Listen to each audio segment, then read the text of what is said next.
तो मैंने first trade लिया पुट साइड, जिसमें मुझे 471 रुपये का प्रॉफिट हुआ। ये प्रॉफिट 1000 तक चला गया था, बट मैंने बुक नहीं किया। मैं सोच रहा था और प्रॉफिट होगा, 2000 तक प्रॉफिट जाएगा, ये सोचकर मैं रुक गया था। लेकिन देखा कि प्रॉफिट नीचे जा रहा है, तो मैंने प्रॉफिट बुक कर लिया 471 पर। फिर मैंने दूसरा ट्रेड लिया फुट साइड ही, जिसमें मुझे 1800 रुपये का लॉस हो गया।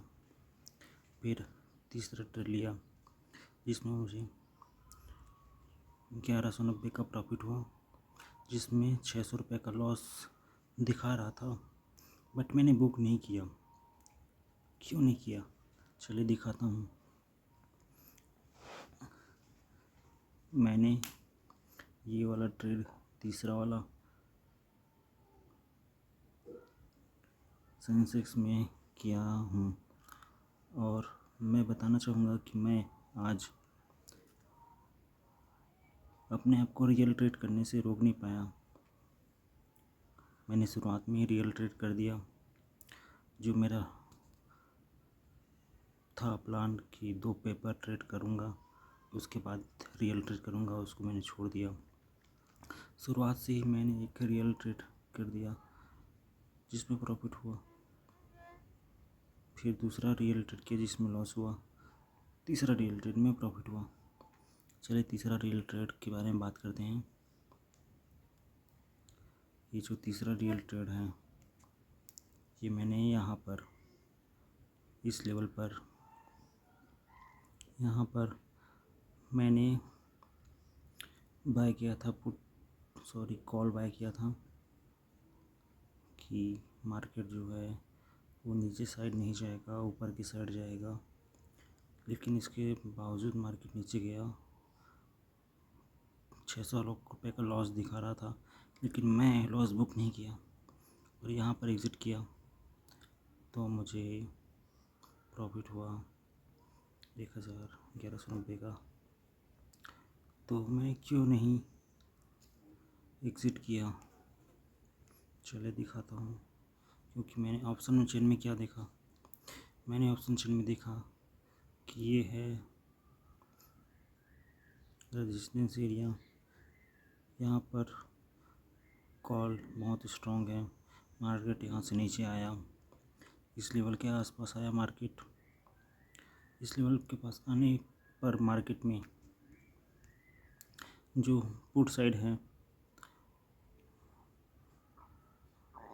ये वाला पुट साइड, इधर जो ओ आई है वो कॉल साइड की ओ आई से ज़्यादा है। तो मैंने लॉजिक लगाया कि कॉल साइड का ओ आई कम है, पुट साइड का ओ आई ज़्यादा है, तो मार्केट यहाँ नीचे तो आ चुका है, इससे और नीचे नहीं जा सकता, क्योंकि कॉल साइड का ओ आई कम है, तो मार्केट और नीचे नहीं जाएगा। और मार्केट यहाँ पर रेजिस्टेंस लेकर नीचे आया है, मतलब मार्केट यहाँ से ऊपर गया, यहाँ पर रेजिस्टेंस लिया, फिर वापस यहाँ तक आया है। तो मैं यहीं पर ट्रेड ले लिया कि यहीं से मार्केट ऊपर जाएगा, लेकिन नहीं गया, वो नीचे चला गया। ठीक है, तो मैं क्या सोचा था, मैं सोचा था, मेरा लॉजिक ये था कि जिस तरह मार्केट ऊपर गया है, वापस नीचे है, तो फिर वापस मार्केट ऊपर जाएगा, मेरा ये लॉजिक था। लेकिन जब मैंने यहाँ पर एंट्री किया तो डेटा बदल चुका था। डेटा बदला नहीं था, यहाँ पर डेटा बदल गया। और यहाँ पर डेटा क्या बदला, डेटा ये बदला कि पुट जो स्ट्रॉन्ग चल रहा था,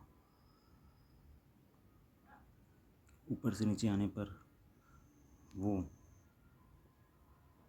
पुट वाले जो पोजीशन है, जो आई है वो कम हो चुका था, कॉल में आई बढ़ चुका था, जिसके कारण मार्केट नीचे आ गया। जब मैंने ये दिखा तो जो दूसरा ट्रेड है जिसमें मुझे 1800-1900 रुपये का लॉस हुआ है, उस पोजीशन से एग्जिट करके मैंने वापस से न्यू पोजीशन बनाया कि मार्केट यहाँ से ऊपर जाएगा।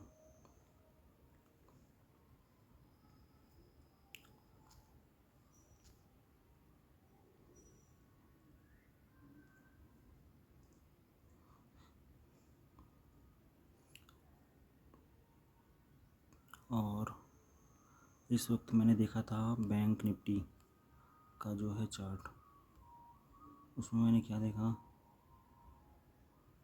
कि बैंक निफ्टी यहाँ पर आ चुका है। मुझे लगा बैंक निफ्टी यहाँ पर सपोर्ट लेगा और यहाँ से ऊपर जाएगा, लेकिन नहीं, बैंक निफ्टी ने सपोर्ट का भी ब्रेक कर दिया। बट मैंने ये देखा कि बैंक निफ्टी भी यहाँ पर मेजर सपोर्ट है। बैंक निफ्टी 56,700 को ब्रेक नहीं करेगा, मैंने ये सोचकर ट्रेड लिया, जो कि इवेंचुअली मुझे प्रॉफिट देकर गया है।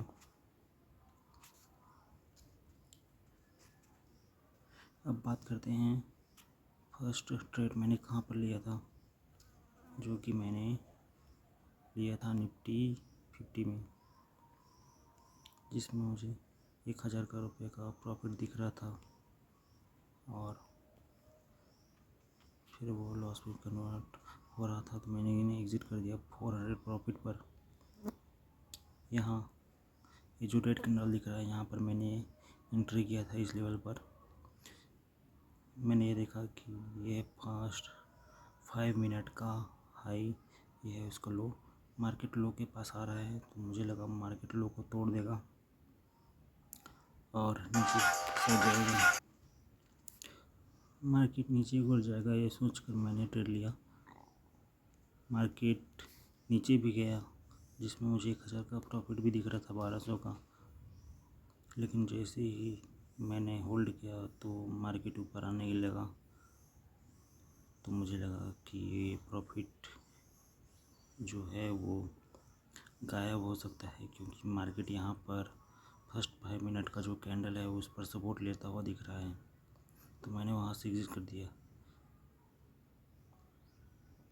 बट मैंने उसके बाद एंट्री नहीं लिया कॉल साइड, ये मुझसे गलती हो गई, मुझे एंट्री करना चाहिए था कॉल साइड।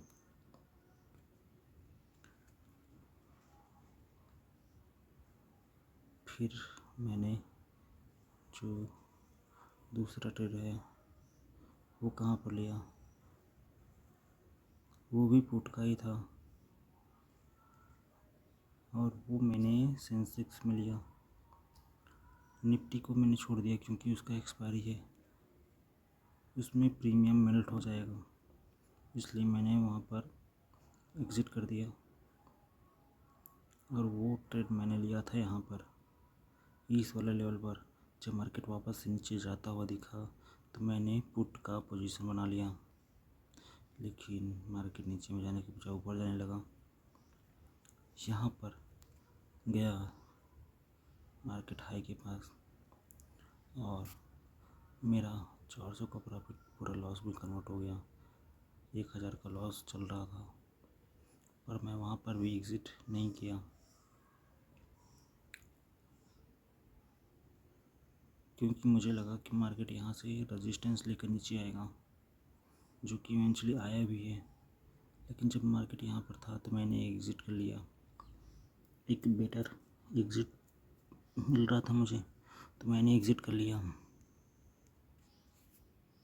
मुझे लगा कि मार्केट यहाँ से बैंक निफ्टी ऊपर चला जाएगा, तो ये इसको भी सेंसेक्स को भी ऊपर जाना पड़ेगा ज़बरदस्ती, ये सोचकर मैंने एग्ज़िट कर लिया। बट सेंसेक्स ने क्या, बट जो बैंक निफ्टी है 2 कैंडल ऊपर में गया, लेकिन उसके बाद टक टक टक टक नीचे तोड़ दिया मार्केट ने। यहाँ पर मुझे पुट का पोजीशन बनाना चाहिए था, जहाँ पर मैं पुट से एग्ज़िट कर दिया। ये गलती हुआ मेरे से। तो अब समझने वाली बात ये है कि यहाँ से यहाँ तक पुट का बनाया, प्रॉफिट हुआ, पर मुझे यहाँ पर कॉल का बनाना चाहिए पोजीशन, वो मैं नहीं बना पाया। फिर यहाँ पर मैंने पुट से एग्जिट कर दिया। यहाँ पर मुझे पुट का पोजीशन बनाना चाहिए था, लेकिन मैंने नहीं बनाया, फिर से गलत हो गया। तीसरा ट्रेड मैंने यहाँ पर कॉल का पोजीशन बनाया, ठीक है, वो प्रॉफिट दिया, लेकिन वो प्रॉफिट क्यों दिया? वो सिर्फ प्रॉफिट इस कैंडल की वजह से मिला मुझे। अगर ये कैंडल नहीं आता तो मुझे प्रॉफिट भी नहीं मिलता। इस प्रॉफिट के पीछे वजह ये भी है कि एक सपोर्ट है, बैंक निफ्टी में भी, सेंसेक्स में भी सपोर्ट है, जो मार्केट को ऊपर ले गया। अगर निफ्टी बैंक में देखें तो यहाँ पर एक सपोर्ट लेवल है, ये मार्केट को ऊपर ले गया, लेकिन ज़्यादा ऊपर नहीं ले जा पाया, क्योंकि यहाँ पर एक रेजिस्टेंस है। चूँकि एक्सपायरी है, इसलिए मूवमेंट एक्सपेक्ट भी नहीं कर सकते कि इस रेजिस्टेंस को तोड़कर ऊपर चला जाएगा। बट अगर हम नेक्स्ट एक्सपायरी को देखें तो हमें दिखाई दे रहा है कि रेजिस्टेंस तो बहुत दूर 57,000 पर है, मतलब कि मार्केट ऊपर जा सकता है, पावर है बैंक निफ्टी के पास ऊपर जाने का। बट आज एक्सपायरी था, इसलिए वो बड़ा कैंडल आने के बाद और मार्केट ऊपर नहीं गया, उससे ही नीचे की ओर चला गया। तो हमें का दिख सकता है कि मार्केट और इस लेवल, ये जो लेवल है इस लेवल के ऊपर जा सकता है, ऐसा दिख सकता है हमें। कहाँ पर? बैंक निफ्टी में, क्योंकि बैंक निफ्टी में रेजिस्टेंस 57,000 पर है और मार्केट उससे बहुत नीचे है, 200 पॉइंट नीचे है उससे। और अगर हम देखें निफ्टी को, तो निफ्टी में यहाँ पर रेजिस्टेंस और सपोर्ट है, लेकिन यहाँ पर रेजिस्टेंस भी है, तो ये भी तोड़ नहीं पाया ऊपर की ओर। अगर इसका भी नेक्स्ट एक्सपायरी देखें तो हमें क्या मिलेगा? यहाँ पर थोड़ा अलग दिखा रहा है, 24,000 एक मेजर रेजिस्टेंस है और मार्केट उसी के पास एंड हुआ है।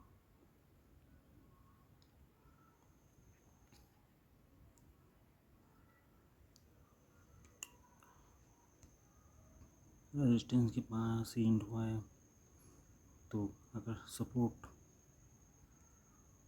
ये सपोर्ट स्ट्रॉन्ग हुआ मार्केट में तो हमें अपसाइड की ओर मूवमेंट दिख सकता है। इसके लिए निफ्टी बैंक का सपोर्ट करना ज़रूरी है। अब देखते हैं सेंसेक्स को। सेंसेक्स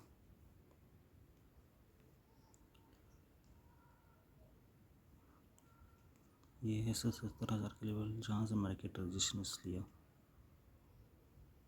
2 बार लिया। फर्स्ट बार यहाँ पर, सेकंड यहाँ पर लिया। फर्स्ट बार में यहाँ तक मूव किया नीचे की साइड, दूसरी बार में यहाँ तक मूव किया। तो अब मैं जो है एक और लॉजिक ऐड करूँगा। फर्स्ट लॉजिक था वॉल्यूम का, दूसरा लॉजिक है वाई का, तीसरा है बैंक निफ्टी कि बैंक निफ्टी ऊपर साइड आना चाहता है कि नीचे साइड जाना चाहता है। अब एक चौथा जो है वो लॉजिक भी ऐड हो गया मेरे सेटअप में, वो होगा फर्स्ट जो 5 मिनट है उसका हाई और उसका लो। अगर उसका लो ब्रेक होता है तो नीचे का साइड ट्रेडिंग लगाएंगे, उसका अप साइड ब्रेक होता है तो अप साइड ट्रेडिंग लगाएंगे। बट उसमें हम देखेंगे कि मार्केट अपसाइड जा रहा है तो क्या पुट का जो पोजीशन है यानी कि सपोर्ट वो स्ट्रॉन्ग है कि नहीं। अगर नीचे जा रहा है तो कॉल का जो पोजीशन है जो ओ आई है वो स्ट्रॉन्ग है कि नहीं। ठीक है, मान लो इसको ब्रेक करके नीचे आ गया, लेकिन थोड़ा दूर ही गया, उसके बाद वापस ऊपर चला गया, तो हमारा जो प्लान रहेगा इसमें वो यहाँ पर अप साइड का ट्रेड लेने का प्लान रहेगा। और इसमें हमारा जो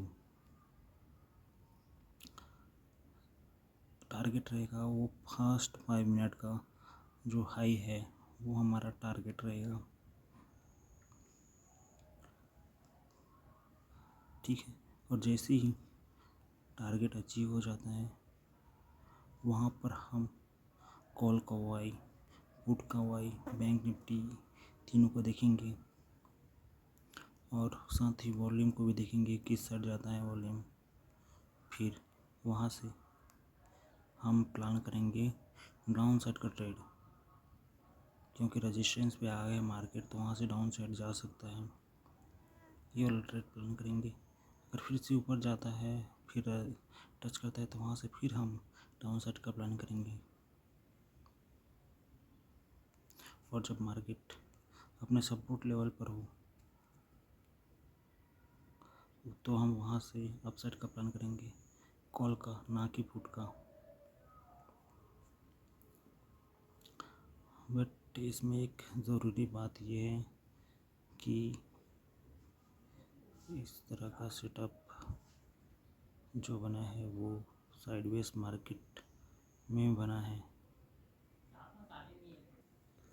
जो मार्केट मूव कर रहा है वो साइडवेज मार्केट कहा जा सकता है। इसको क्यों कहा जा सकता है?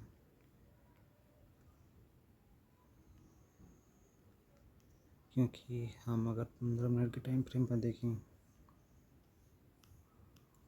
तो क्या दिखेगा, मार्केट में कोई क्लियर अप मूव नहीं दिख रहा है।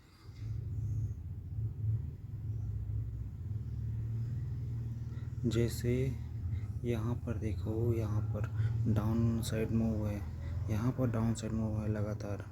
इस तरह का एक डायरेक्शन में मूव नहीं है, ये एक टाइट रेंज में मूवमेंट मिला है, तो इसमें मेरा ये सेटअप काम करेगा। इस तरह का सेटअप में दूसरा लॉजिक लगाएंगे। चलिए देखते हैं कि किस तरह के मार्केट में कौन सा लॉजिक लगेगा। अगर हम 1 डे का टाइम फ्रेम यूज़ करते हैं तो हमें ये दिखाई देता है कि मार्केट पहले डाउन साइड गया था फिर अप साइड गया। अब यहाँ पर मार्केट एक साइडवेज रेंज में फंसा हुआ है। यहाँ से मार्केट ऊपर नहीं जा रहा है, नहीं नीचे जा पा रहा है।